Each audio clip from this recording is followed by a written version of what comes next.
Damn nigger, j'espère que vous allez bien les gars. Alors pour cette vidéo, ce sera une vidéo différente des autres. Il n'y aura pas de montage où je vais tout simplement juste vous raconter mon chemin vers Jésus. Comment est-ce que je l'ai raconté. Pendant tout ça, je vais jouer un petit peu à mon jeu. Du moins, je vais essayer parce que c'est la deuxième fois que je refais la vidéo parce que la première, je partais trop à droite et à gauche. Trop à gauche et à droite. J'avais un peu mal fait mon micro, donc ça résonnait un peu trop. Donc, il y a déjà des gens qui m'ont demandé comment est-ce que je suis arrivé vers Jésus. Il y a 2 personnes, aucune sur YouTube, il y a une abonnée sur TikTok et ma petite amie. Voilà. Donc, il n'y a que 2 personnes, mais j'ai quand même le faire parce que ça peut être intéressant, je trouve. Donc, cette fois, je vais essayer de ne pas m'éparpiller. Comment est-ce que j'ai fait, ou du moins, quel est mon chemin jusqu'à arriver jusqu'à Jésus? Alors, j'ai envie de vous dire, il est classique dans un sens, parce que comme beaucoup de personnes, j'ai grandi dans le christianisme. Ma mère est chrétienne. Je ne suis pas baptisé d'ailleurs, j'ai jamais été, même si j'aimerais beaucoup l'être. J'ai grandi dans un milieu où ma mère me disait très souvent Jésus, etc. Mais honnêtement, pour être honnête avec vous, j'ai toujours eu la mauvaise réaction, je m'en suis toujours battu les couilles. Tu voulais me montrer une vidéo de ça, j'en avais pas envie, ça me saoulait. Donc, comme beaucoup de personnes aujourd'hui, malheureusement. Le temps a fait, j'ai grandi. Forcément, tu arrives au collège, etc. Tu as des téléphones. Donc, très jeune, et ça m'a pas aidé pour le futur, j'ai commencé la pornographie. Comme beaucoup de jeunes de mon âge, moi j'ai 19 ans, si jamais vous ne le savez pas. Et tout simplement, petit à petit, ça te dérègle ton cerveau, ça te dérègle. Donc, moi, personnellement, mon péché pur, ça a toujours été la luxure. Principalement les femmes. Ma petite amie est au courant de tout ça, donc j'ai aucun souci à vous en parler comme ça.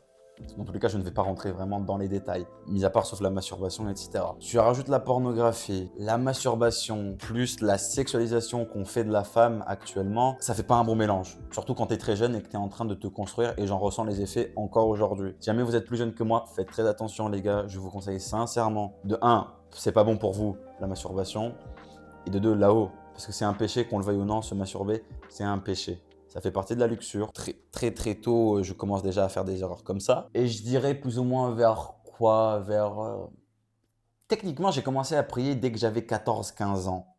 Mais quand j'ai commencé vraiment à être sincère et pour des bonnes raisons, en plus de prier pour Dieu, forcément, ça a été, je dirais, plutôt vers mes 16 ans où j'ai vraiment eu une vraie graine qui, cette fois, elle était plantée sur un bon champ et là, elle pouvait grandir tranquillement. Avant, elle était plantée sur des épines, ça ne pouvait pas le faire. Donc, vers mes 16 ans, j'ai commencé à avoir des petits déclics. Je me dis, ah, faut peut-être que j'arrête la masturbation, etc. J'ai mis très longtemps à pouvoir m'en arrêter. Dites-vous, j'ai arrêté la masturbation définitivement en fin d'année dernière, en 2025. J'ai 19 ans.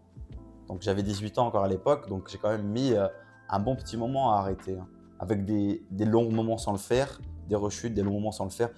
Bref, l'important les gars, si vous êtes en train d'essayer d'arrêter, ou même pour les filles, même si j'ai pas autre envie de parler de ça avec vous, même si vous le faites et que vous retombez, vous faites des rechutes, oui, je parle de ça comme une drogue vu que c'est une drogue. Oui, vous avez merdé totalement, tout comme moi j'ai beaucoup merdé, encore et après. L'important c'est de vous relever et de vous dire, allez, je recommence, je recommence pas à vous voilà, mais je recommence à essayer de ne pas le faire.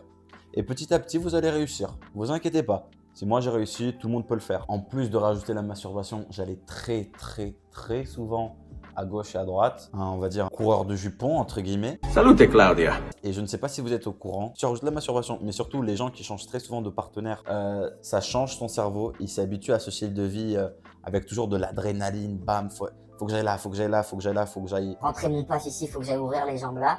D'ailleurs, autant les femmes que les hommes qui vont coucher à gauche et à droite, les deux c'est dégueulasse. Voilà, certes on a la vision de la femme où c'est vraiment dégueulasse, je le trouve que c'est dégueulasse, mais pour les hommes c'est pareil. Forcément j'ai fait partie de ça. Tout ça d'aller à gauche et à droite avec des femmes, je vous parle, j'ai continué à le faire même après que j'ai arrêté la masturbation. Mais à côté j'allais voir des femmes, donc ça changeait pas grand chose, juste à un gros événement qui s'est passé le 31 décembre, vraiment.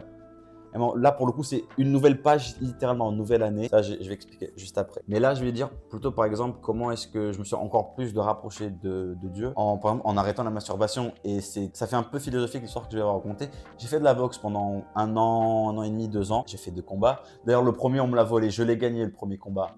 Voilà. Le deuxième, par contre, je me suis fait enculer. Mais par contre, pour le deuxième combat, je me suis dit, ok, William, tu vas arrêter la masturbation pendant un mois avant ton combat. Ce que j'ai fait. Et après le combat, je me suis dit, waouh, ok, de un, je me sens beaucoup mieux, je me sens moins sale surtout. Et après la décision, j'arrête la masturbation, ça ne sert à rien, je me sens plus fort, je me sens moins sale et je me sens, forcément, si je me sens plus fort, je me sens moins faible, que ce soit physiquement ou mentalement, depuis que j'ai arrêté. Donc, depuis, j'arrête totalement, ça devait être en octobre de l'année dernière, donc bah ça fait bientôt pile un an que j'ai arrêté ça, donc ouais, je suis fier de moi là quand je le dis. Sauf que j'ai perdu le combat, le deuxième, je me suis fait vraiment poutrer, le gars était largement plus fort que moi, il avait plus d'entraînement que moi, bref. Et donc, certes, je perds le combat physique, donc à cause de ça, je ne regrette aucunement d'avoir fait ce combat, ce périple, ces entraînements, parce que grâce à ça, j'ai gagné une partie du combat mental, du combat psychique, du combat spirituel que vous voulez contre Satan. Dans le sens où, certes, j'ai perdu physiquement, mais ce que j'ai gagné en retour, ici, là, dans la tête, en me disant, waouh, ok, j'ai arrêté la masturbation, des choses comme ça, des choses charnelles, des désirs charnels qui sont très puissants. Pour moi, ça vaut bien plus qu'une victoire physique. Et ça se trouve, si j'aurais gagné le combat, je n'aurais pas arrêté après. Ça, on peut pas le savoir. Mais me connaissant à l'époque, il y a à peine de ça quelques mois, ça ne m'aurait pas forcément étonné. Pour revenir un petit peu en arrière sur ce que je disais, même après avoir arrêté la masturbation, j'allais à gauche et à droite. D'ailleurs, j'ai eu une très très grosse aventure et que d'ailleurs je regrette parce que ça m'a coûté du temps en termes de distance et surtout beaucoup d'argent cette histoire, ces deux petits voyages. Mes potes qui vont regarder ça, vous allez comprendre de quoi je parle et de quelle ville je parle. Il se trouve qu'après ça, je passe une petite mauvaise phase quand même de quelques semaines. Voilà, j'ai continué à pêcher avec les femmes. Arrivé le 31 décembre, il y a le nouvel an. Moi, je n'avais aucune envie d'y aller, mais bon, je me suis dit, j'ai dit à mes amis que j'y allais, donc finalement, j'y vais. De base, on ne devait pas aller avec ce groupe de personnes, mais comme on était tellement peu qu'on a mixé deux groupes. Et il se trouve que je rencontre une femme, un an plus jeune que moi, donc moi j'ai 19, elle a 18, et le courant passe très très bien. Donc on se fréquente, on finit par sortir ensemble, jusqu'à aujourd'hui. D'ailleurs, on emménage ensemble. Forcément, de un, le fait que je sois avec elle, ça m'empêche la masturbation. On fait pas des choses parce que je vais faire en sorte que, certes, on a déjà chuté ensemble tous les deux. Vous comprenez ce que je veux dire. Mais notre but, ça a toujours été jusqu'au mariage. Donc ça se fait que, encore une fois, comme pour la masturbation, si vous tombez, ce n'est pas grave. Relevez-vous et redevenez fort. C'est tout simplement ce qu'on a fait et c'est ce qu'on est en train de faire déjà depuis plusieurs mois. Et donc, je suis vraiment super fier d'elle, de moi, de nous deux. On fait ça, forcément que si on écoute nos pulsions, on a envie de le faire.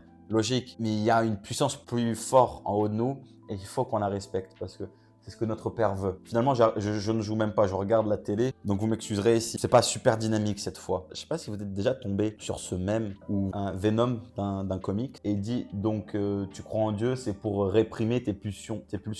Donc t'es comme un toutou. Et là il dit Yes, madame. et bah moi je le vois clairement comme ça, pas dans le sens où on est esclave, je suis serviteur de Dieu, tout comme vous l'êtes, on l'est tous. Je le suis tout simplement parce que je crois en Dieu, il est bon, je vais aller au paradis, je vais être pour l'éternité avec lui. Et pour les gens qui ne viennent pas, vous avez une très très jolie place qu'il a créée explicitement pour vous, pour l'éternité, donc vous aurez l'éternité aussi, qui s'appelle l'enfer. Tout ce qui est bon, ça n'existera plus, mais vous avez une place pour vous. Et j'avais déjà réussi à enchaîner ces pulsions en moi petit à petit, surtout charnelles, sexuelles. Mais c'est vrai que dès que cette femme est arrivée dans ma vie, c'est comme s'il y avait une deuxième couche d'emprisonnement à l'intérieur de moi. D'emprisonnement dans le bon sens du terme, qui canalise ces envies-là. Parce que non seulement je dois respecter la parole que mon Seigneur a dit, mais je dois également respecter mon partenaire. Là, on arrive au point que je disais que la pornographie, la masturbation et la fornication à gauche et à droite, ça change un cerveau. Et j'en ressens les effets encore aujourd'hui. Ça me fait beaucoup moins qu'avant et tant mieux parce que je me sens super sale quand je me réveille comme ça. Parfois, quand ça m'arrive de faire des rêves avec d'autres personnes que parfois je ne connais même pas. Ou même parfois quand t'as les mauvaises pensées, t'as les démons là, qui arrivent, qui commencent à te dire ouais, mais si tu caches ça, elle ne le saura pas, tu peux aller faire telle et telle chose. Vous savez très bien de qu'est-ce que je suis en train de dire, surtout les mecs, de ces mauvaises pensées-là. Surtout qu'aujourd'hui, c'est tellement facile de tromper quelqu'un sans qu'elle le sache. T'as ça, tu peux aller dehors. Puis, il n'y a pas que le tromper physique. Comme Jésus a dit, pardon, je ne vais pas dire tout à fait pareil, quiconque regardera une autre femme avec envie aura déjà commis adultère dans son cœur. Ça, c'est le pire parce que vous vous rendez pas compte, surtout à la salle de sport. Parfois, quand on va à la plage, à la piscine, c'est super compliqué parce qu'il n'y a pas de tissu. Donc déjà, ça, c'est compliqué. Et donc, techniquement, on a tous commis adultère dans notre cœur, tant les femmes que les hommes d'ailleurs. Là, je parle même pas juste des pulsions mentales, mais vraiment la charnelle, celle qui veut aller voir à gauche et à droite, les habitudes que ton corps tout simplement avait, que ton cerveau avait, tu mets longtemps à les perdre. Je les perds petit à petit et j'en suis vraiment super content. Mais à des moments, c'est vraiment compliqué, surtout quand tu fais en sorte de ne pas le faire ou d'essayer de ne pas le faire jusqu'au mariage. Ça monte à des moments, c'est vraiment super compliqué. Mais le plus important, c'est de rester fort tout simplement. Et moi, dans mon cas, je sens que ces derniers jours, je me fais tester par deux petites histoires qui sont arrivées. Je retiens que vous me testez. Enfin bref, l'important, c'est juste de rester fort dans sa tête. Si ça ne va pas à ce moment-là, vous priez un bon coup, vous restez sérieux. N'oubliez pas que vous avez des gens à qui vous tenez et n'allez pas mettre tout ça dans une poubelle. Restez fort pour votre Dieu, pour votre femme ou votre homme, tout dépend qui tu es, qui tu regardes. Et donc, peut-être que ça va sembler hypocrite, mais ne cherchez pas les plaisirs sur terre, cherchez les plaisirs au paradis. Parce que le royaume des cieux est tout proche, il est là-bas, il est là, littéralement. Et donc oui, je pense que j'ai plus ou moins tout dit, comment est-ce que je suis arrivé vers lui, et surtout comment est-ce que je me suis vraiment rapproché. C'est vraiment ces derniers mois, depuis que je suis avec cette personne-là, où je sens que j'ai vraiment beaucoup changé, j'ai pris en maturité, en sagesse. Et ça, c'est vrai, hein. Comment une femme, ça peut influencer un homme. Samson, par exemple, j'ai oublié comment elle s'appelait, la femme, elle l'a mis au plus bas que terre. Heureusement, il s'est souvenu de Dieu au dernier moment. Donc, autant qu'une femme, ça peut faire couler un homme, ça peut aussi le faire monter dans tous les bons sens du terme. Encore une fois, je remercie Jésus pour m'avoir mis cette personne dans le bon chemin. Le Saint-Esprit, que j'ai pu ouvrir mon cœur à lui, pardon, parce que n'oubliez pas, sans le Fils, vous serez renié devant le Père. Je suis vraiment content même de m'être lancé sur ça, de parler de la parole, surtout avec les dernières choses qui s'est passées, les meurtres qu'il y a pu avoir, meurtre de Charlie Kirk par exemple. Monsieur, pardon, j'ai oublié son nom, l'Assyrien qui est mort en France il y a quelques temps, en plein live. Soit en Égypte, qui se font persécuter, soit en Syrie, les chrétiens également qui se font également persécuter. Quand je vois ce genre de choses-là, certes, je me dis que ça devient de plus en plus dangereux, mais bizarrement, j'ai une flamme à l'intérieur de moi qui a envie de donner de la force à ces gens-là, de le dire haut et fort, même si parfois tu peux payer le prix derrière, car il n'y a rien de plus important que de partager sa parole. Donc c'est pour ça que là, je vous dis à plein cœur, les erreurs que j'ai pu faire, certes, sans forcément les détails, et tout mon cheminement sur les grandes lignes, de comment je suis arrivé jusqu'à ici, tout simplement. Enfin bref, je commence à m'égarer petit à petit. Je vous remercie vraiment, si vous êtes arrivé jusqu'ici, d'avoir regardé la vidéo. Si vous avez regardé la vidéo en entier, écrivez Bibit. Si vous ne l'avez pas fait, j'en sais rien, allez regarder Seven, c'est beaucoup mieux que cette chaîne. J'ai la deuxième partie de l'Enfer du Fils de l'Homme qui est sortie. J'ai la troisième qui va sortir en début de semaine prochaine. Je l'ai déjà filmé tout à l'heure. Et un petit mot de fin, qu'est-ce que je pourrais vous dire? Nigger.